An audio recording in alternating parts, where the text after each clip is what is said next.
Salve Sul! O rolê hoje é aqui no Espaço Clariô. Vamos nós?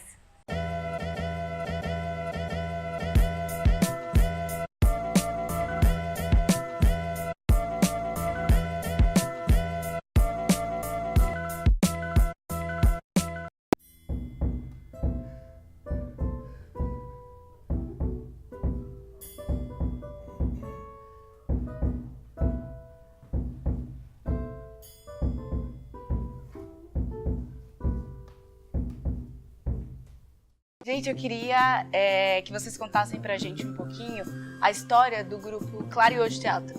Bom, o grupo já tem 12 anos, esse ano a gente faz 12 anos de trajetória. E é um grupo que nasce na periferia para fazer teatro, que a gente entende um teatro de periferia para a periferia.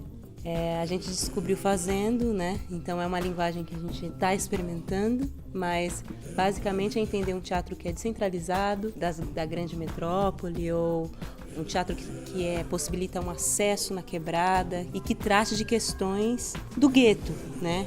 E só é possível porque nós, do grupo, em grande maioria, somos pessoas que somos daqui. E aí a gente tenta dar conta dessa linguagem a partir do precário, enfim, de algumas angústias que nós, por sermos da quebrada, carregamos. E aí a gente tenta transformar isso em poesia, em poética e estética e por aí vai. O espaço já tem esse tempo, né, de 12 anos, e nós estamos com o nosso terceiro espetáculo. Né? Fizemos o Hospital da Gente em 2008, 2010 estreamos Urubu, Come Carniça e Voa, e agora, em 2015, a gente estreou o Severina da Morte à Vida e agora estamos voltando com a temporada. Qual é o seu nome? Meu nome é Severino. E o dela? Eu não sei, moça. E esse espaço aqui é um espaço ocupado por vocês. Como é que funciona? Bom, na verdade era uma casa, né? A gente tinha um sobrado e uma casa que ficava desse lado onde a gente está posicionado, que teve que decair para levantar esse galpão, porque surgiu essa necessidade a partir do segundo espetáculo, que era o Urubu, o hospital. Ele foi feito com um cenário que tomou conta dessa casa, se apropriou desse espaço e fez uma grande favela. E depois veio o Urubu, que tinha a ideia acho que caiu mais para essa questão da quarta parede, né? Cai mais para essa questão do teatro de palco italiano, mas que também não deixa de ter esse contato que os nossos espetáculos têm com o público.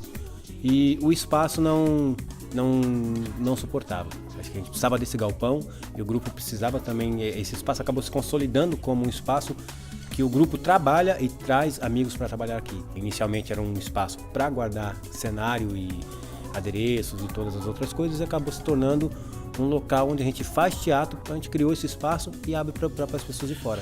E aí veio esse galpão e as coisas são criadas a partir desse galpão agora, né? A gente aproveita, a gente vai fazer um palco ali, então a gente vai tirar as vigas que um cara pegou, desmontei minha garagem, tem essas vigas para você. O que vocês fazem com isso? Vira um palco, vira uma casa, vira essa casa muito engraçada que é o Espaço Clariô de Teatro. Oxi, mas aqui só descansa quem tem a sorte de morrer de morte morrida.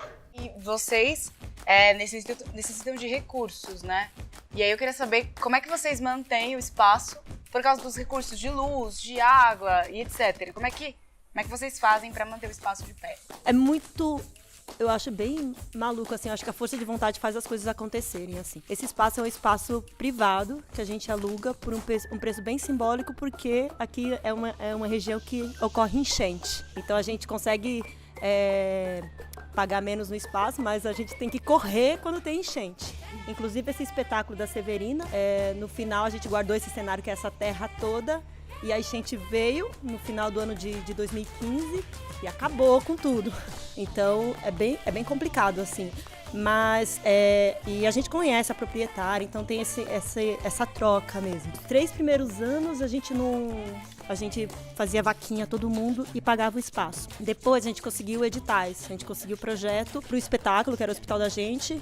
A gente circulou, depois a gente pegou projetos de produção também, e todo o nosso dinheiro de cachê a gente colocava no espaço. Então a gente conseguiu, através disso, assim, reformar o galpão e fazer o espaço, que é um pouco, o pessoal vê aqui esse espaço grande desse jeito, dá a impressão que partiu do nada, mas foi muito esforço mesmo pra gente chegar até aqui. E agora a gente está vivendo um momento crítico mesmo, porque a gente está sem projeto, então a gente está cobrando a entrada de R$10, que é um preço super simbólico, porque a gente está na periferia, mas é necessário, porque é só para bancar mesmo o custo da própria produção mesmo. A gente também tá vivendo, como ela está falando da situação crítica, a gente tem o IPTU para pagar de 21 mil. Porque a gente tentou isenção durante muito tempo, mas essa isenção é para a igreja, né, a partir de não sei quantos membros. E então, por enquanto, ainda não se tem essa ideia de isenção para espaços culturais. Né? A gente, durante muitos anos, a gente nunca cobrou nada. Né? A gente ganhava os projetos e fazia tudo de forma gratuita. Mas agora a gente se vê numa situação de ter que cobrar um mínimo, né? Vender torta, vender cerveja, sei lá. Para a gente poder conseguir, pelo menos, manter os gastos, como você está falando, né? Luz, água, internet, né? Tem um custo mensal isso aqui, independente do funcionamento dele, se tem peça ou não. Ele precisa, né? Ser bancado, ser custeado. Então, é assim que a gente vai levando também. E vocês conseguem ir levando dessa forma? Conseguimos, por enquanto estamos conseguindo, a gente tem fé que vai continuar conseguindo. Temos necessidade e temos agora hora de justiçaria! Aqui no espaço acontece o Sarau do Binho, acontece o Quintas 8, mostra de teatro do gueto, que reúne muitos grupos, muitos artistas, um movimento de cultura de periferia e que está relacionado com tudo que, pelo menos quase tudo que acontece, pelo menos na Zona Sul, mas muito mais que isso. Então, querendo ou não, ele tem uma força que é maior do que esse grupo, assim. Claro que em momentos de perigo, como agora, né, que a gente se vê tendo que novamente pensar em tirar do mínimo que a gente tem pessoalmente para investir no espaço, para dar continuidade, existe também uma rede de pessoas que a gente sabe que pode contar, assim, para poder manter um espaço que é político, né? Não é uma discussão política, não é tão somente, e não que isso seja inferior, mas não é só teatro, é muito mais que isso, né? Toda essa galera, né, que vem assistir ou que frequenta o espaço sabe o quanto é importante para a região um espaço, um polo desse. A gente vê nossos parceiros, assim, muitos grupos de teatro fechando o espaço mesmo. E isso é um problema sério. Então, é só para a gente também não temer jamais, né? Então, a gente está com esse lema, mas a gente sabe que a luta é grande. A nossa precariedade é que nos exige, por exemplo, o talento do figurinista, do mascareiro, do maquiador, dos atores, da direção, da direção musical, dos músicos, né? Então, o precário aí é a nossa não conquista de muitos editais. A precariedade é nesse sentido, a gente conseguir editais para a produção. No entanto, essa precariedade nos exige talento, força de vontade e, principalmente, acreditar que o que a gente faz não é precário, pelo contrário, mas é da possibilidade de uma produção onde, com o mínimo, nós fazemos o máximo.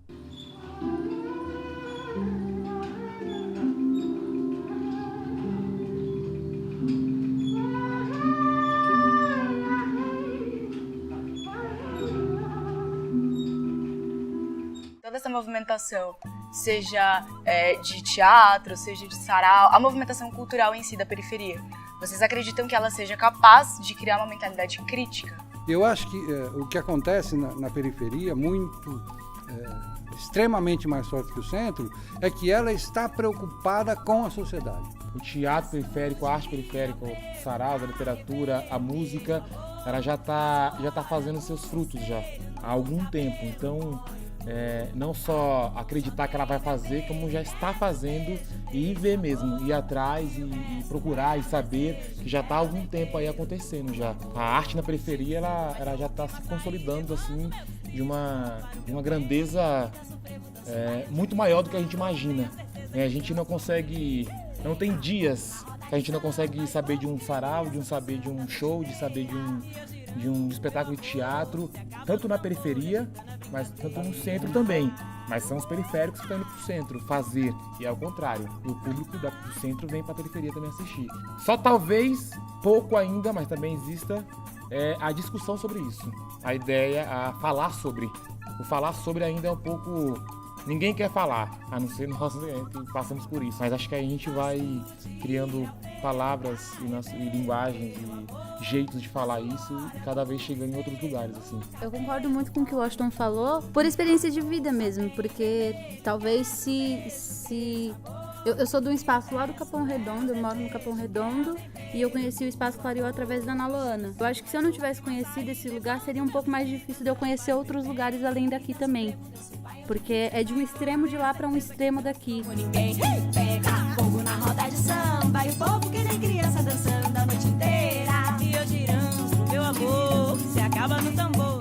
Em relação aos espetáculos, tem algo que vocês gostem de abordar? O que gere, o que faz o gerir teatral no Clariô é um afã, é um desejo de a gente colocar o que a gente deseja, o que a gente pensa, o que a gente acredita. É isso um pouco que você trouxe na pergunta, essa reflexão política, social, humana, né, que é o nosso desejo.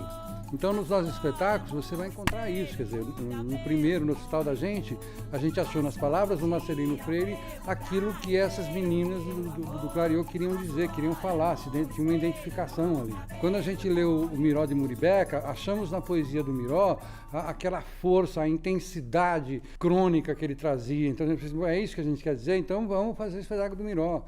E agora a gente deu a cara a tapa, agora vamos falar nós. Não me fale de morte, Copom. Não me fale de morte. Disso eu entendo bastante. Se a única condição de parar é matar, me dê licença, companheiro. Eu prefiro caminhar. Mas sempre nesse sentido, de que a gente quer dizer o que a gente deseja, o que a gente pensa, e a gente faz do jeito que a gente gosta. Você fazer tudo isso com dificuldade, se você não gostar, se interna, né? Curiosamente, o que a gente quer dizer, o que a gente vem dizendo, ele vem de encontro a várias causas que estão muito latentes, né? A causa feminista, das mulheres negras, dos homens negros, da morte da juventude negra. Acho que todas essas questões, elas são muito importantes pra gente, porque são questões que estão na primeira lista da pauta da periferia, né? Eu sei que assim tem os grupos, por exemplo, os grupos de teatro negro, né? Ou grupos de teatro de mulheres ou de mulheres negras, e que se encontram muito com a gente, assim, buscam inclusive com a gente alguma força, né? Não que não sejamos um grupo de teatro feminista, mas não somos, mas somos também. Não somos um grupo de teatro negro, mas somos, olha aqui. A gente é o retrato dessa quebrada, assim. No primeiro espetáculo, era um espetáculo que falava sobre a questão da mulher da quebrada. E isso foi muito forte quando a gente estreou. Então, muitos grupos, inclusive grupos de teatro de mulheres, assim, vieram muito conversar com a gente, falar, e a gente foi representante feminista, assim, mesmo. O segundo trata, sim, sobre o extermínio da população negra, porque é o retrato do Miró da Muribeca, que apanhou da polícia porque estava rindo na rua. Então, a gente colocar essa questão, a gente está levantando a questão do extermínio da juventude negra. E sim, e pronto. E o Severina é a nossa mão, é a nossa dramaturgia, mas ele põe em xeque as duas coisas, que tem a trajetória da mulher, da Severina, que faz um caminho de construção em silêncio. Então, isso não é qualquer coisa. E como é que tá essa temporada desse espetáculo novo de vocês? Essa temporada vai até o último domingo de fevereiro, por acaso é carnaval. Sim, vamos estar aqui no carnaval. Então, o último domingo de fevereiro é o último dia de temporada este mês. Depois, ainda acho que por meio do ano, a gente volta com esse espetáculo e com outros. Sempre sábados e domingos, às 20h30. Legal. E quais são os contatos de vocês, para quem ainda não conhecem vocês? A gente tem dois. O Facebook, pode achar por Clarianas Clariô, ou pela página do Clariô, ou pelo site www.grupoclariodeteatro.com.br, ou telefone 4701-8401. Ou me chama lá também, o Washington Gabriel, que eu também respondo. É isso, gente. Obrigada por ter falado com a gente. Muito bom. E é isso, galera. Até a próxima.